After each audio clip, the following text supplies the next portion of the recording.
Saat ini mobil menjadi salah satu kebutuhan lain yang sepertinya wajib dimiliki. Sebagai negara dengan jumlah penduduk terbanyak keempat di dunia, Indonesia menjadi salah satu pasar industri yang potensial. Untuk memenuhi permintaan akan kebutuhan mobil yang tinggi, mobil murah pun kian menjamur. Dengan harga terjangkau, kini memiliki kendaraan roda 4 bukanlah hal yang terlalu sulit. Di sisi lain, sebagian orang tidak tahu bahwa banyak mitos-mitos salah kaprah yang berkembang seputar mobil. Mitos ini telah lama dan masih dipercaya oleh masyarakat kita. Padahal, sebagian mitos tentang mobil ini hanya berlaku pada mobil jadul atau zaman dulu. Lalu seperti apakah yang benar? Pemirsa, inilah fakta mitos seputar mobil versi on the spot.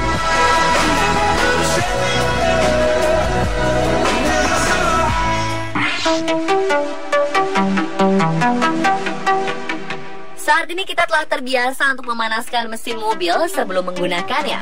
Tahukah Anda hal ini hanyalah mitos? Kebiasaan lama memang sulit diubah.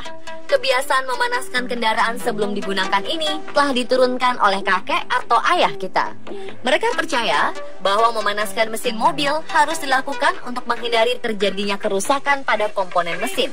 Biasanya pemanasan kendaraan akan berlangsung selama 5 menit atau lebih. Untuk pagi hari, waktu yang digunakan untuk memanaskan mesin bisa lebih lama. Faktanya, di masa lalu teknologi otomotif masih belum maju seperti sekarang, sehingga mesin mobil memang harus dipanaskan terlebih dahulu. Namun kini, segalanya telah berubah. Oli yang berkumpul di bagian bawah mesin langsung dipompa ke bagian atas mesin pada saat kunci kontak mobil diputar ke posisi on. Pemanasan mesin akan berlangsung lebih cepat jika dilakukan sambil menjalankan mobil daripada memanaskan mesin dalam keadaan mobil berhenti. Selain itu, bahan bakar juga akan lebih efisien karena tidak perlu berlama-lama memanaskan mesin.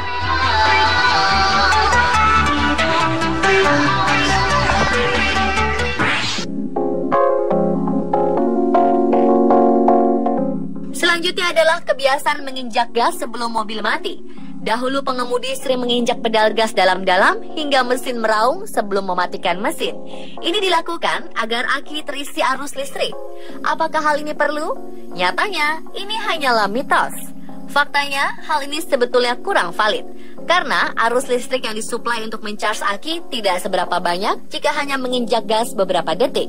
Karena selama perjalanan ketika mobil berjalan, aki sudah dalam kondisi di-charge. Jadi, kita tidak akan mendapatkan hal yang signifikan dengan menggeber mesin sesaat sebelum mati. Hal ini malah berdampak tidak baik pada mesin. Karena ketika mesin berputar kencang karena pedal gas diinjak, kemudian tiba-tiba dimatikan, hal ini justru akan menyebabkan stang piston atau klep bengkok.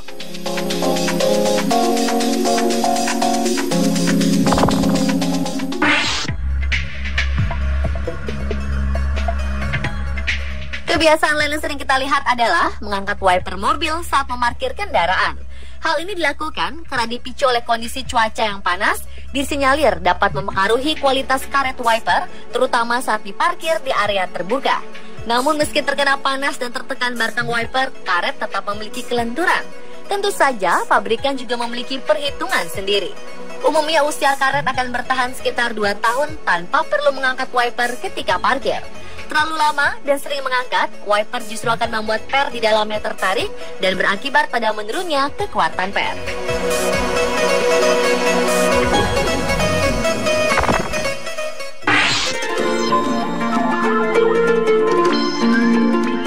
Ada pemandangan yang sering kita jumpai saat berkendara dengan mobil di tengah hujan. Seolah sudah menjadi kebiasaan sebagian pengendara mobil di Indonesia, jika hujan deras atau cuaca berkabut, maka pengemudi akan menyalakan lampu hazard. Tindakan ini dilakukan dengan alasan untuk memastikan kendaraan di belakangnya dapat melihat mobil di depannya.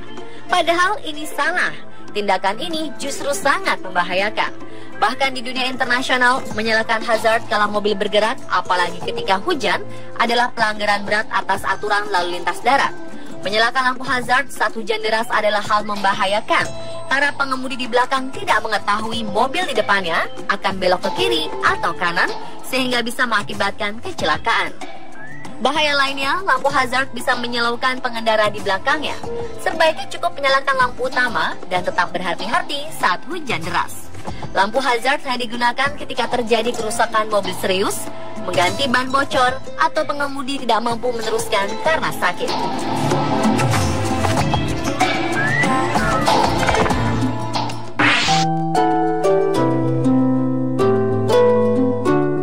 Untuk mengantisipasi pencurian, hampir setiap mobil dilengkapi dengan alarm.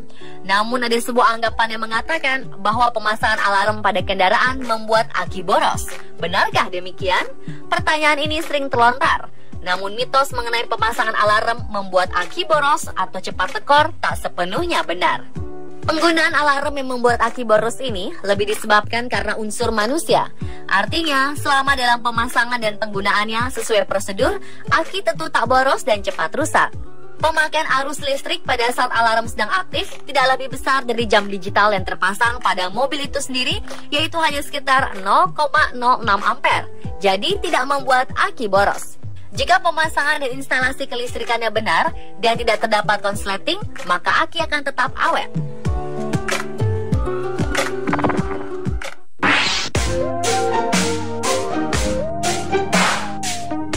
Selanjutnya kita juga sering mendengar mobil baru harus in-rain. Tak hanya mobil, kendaraan lain seperti motor baru juga harus in-rain. Apakah sebenarnya in-rain itu? Apakah benar mitos ini? Yang dimaksud dengan in-rain adalah proses yang diperlukan mesin agar komponen-komponen di dalamnya bebas dari friksi dan kinerjanya optimal. Oleh karena itu, mobil yang baru dibeli tidak boleh langsung dipakai dengan kecepatan tinggi. Tapi anggapan ini hanya mitos. Karena mesin-mesin modern berikut komponennya dibuat dengan presisi tinggi. Bahkan proses optimalisasi kinerja mesin sudah dilakukan sejak sebelum sebuah mobil masuk ke showroom. Jadi sebenarnya mobil baru sudah layak jalan tanpa perlu proses in-rain. Pemirsa, itulah fakta dan mitos seputar mobil versi on the spot.